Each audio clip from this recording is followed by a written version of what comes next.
Brave 18 actually, no? Brave 18 plus 4. Minus 4. Nabawasan na yung ano.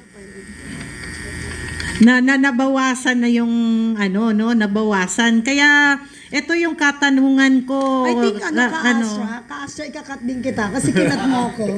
Let's be fair. Kasi, mapuputol mawawala yung momentum ni Karani. Sige. Kasi I want to know, Karani, tatay. Yes, Bigyan mo na mensahe, yung mga kinatawan or kaya yung mga leader ng mga bawat departamento ng gobyerno na kung saan may kinalaman sa mga pangyayari at kaganapan sa ating bansa. Pangunahan na, ano masasabi mo po sa head ng DPWH? Ito, sa head ng DPWH, huwag kang magpagamit. Alam mo yan, galing ka dati sa matino. Ngayon, alam mo rin kung matino ang boss mo. Huwag kang magpagamit kung may konsensya ka. Yun. Yan. Kailangan pakilala niyo siya kay Conscientia. Baka kaya lagi niyang kilala si Consi Rani. Tsaka, hindi nakukuha yan sa yung tinatawag niyang paawa look. Artista. Mula nung ika na punta siya sa DPWH, mukhang para bang pinabayaan niya na yung sarili niya. Parang tumanda na siya, namuti na buhok. Mababalbas. Hindi effective yan. Yan ay gawa. Kung sino man ang advisor mo, Palitan mo na yan. palitan mo na yan. Dahil kung yan, mag-artista ka na lang. Mag-artista ka na lang. Yung drama effect ng personal na appearance mo, yung pagmumukha mo, kita mo ang resulta ng isang taon mong panunungkulan na puro kasalita, puro ka sinasabi. Ano ang nangyari? Sinampal ka ng kalikasan. Grabe. Grabe naman talaga sa mga sa mga statement, no? Yan ang mapapala kapag ikaw ay sinungaling. Next agency. Ikaw, Ano ang mensahe mo kay MMDA Chairman General Torre? parang wala yun dito ka. Hindi, kasi sila yung in charge para Yes, 'di ba? Buuin lahat ng plano ng buong Metro Manila. At Yes, saka tama. syempre, nasa frontline sila dapat sa pag-address nitong problema na ito na tumitindig, 'di ba? Tingnan mo Tama. pati yung Coast Guard lumangoy na doon sa sa Parañaque. Yes. Kadamay. Yun na nga. Anong nangyari? So, mensahe mo para kay MMDA Chairman. Chairman, mayroon ka pang ilang buwan, taon o panahon na para makonsensya ka. Alam mo kung bakit nandiyan ka.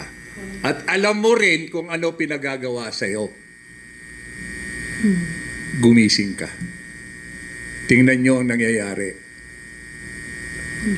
Yung mga bata ngayon, hindi nyo pa man nakuha ang mensahe sa mga bata.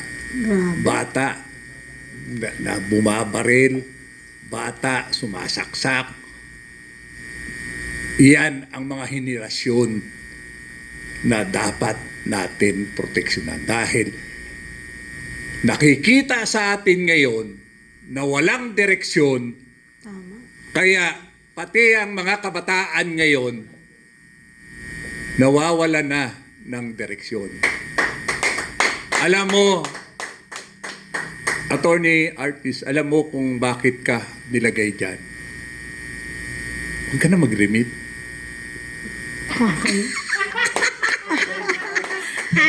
Aray ko.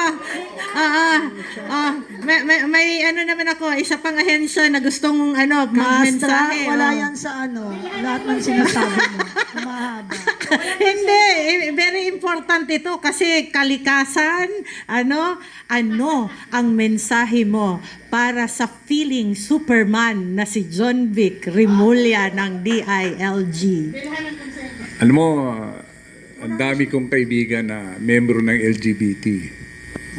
Gwapo nun. Ang dami kong kaibigan na yung mga kaibigan ko na LGBT, ang tatapang magsalita. Pilit na may ginagawang image. Pilit na maging macho. Hindi ba macho? Crush ko pa naman yun.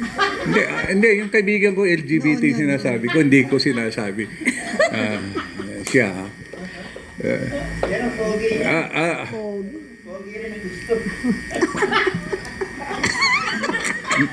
Pwede, sana yung pag ikaw kasi nag-gym, para maging mentally stable ka, mentally alert ka.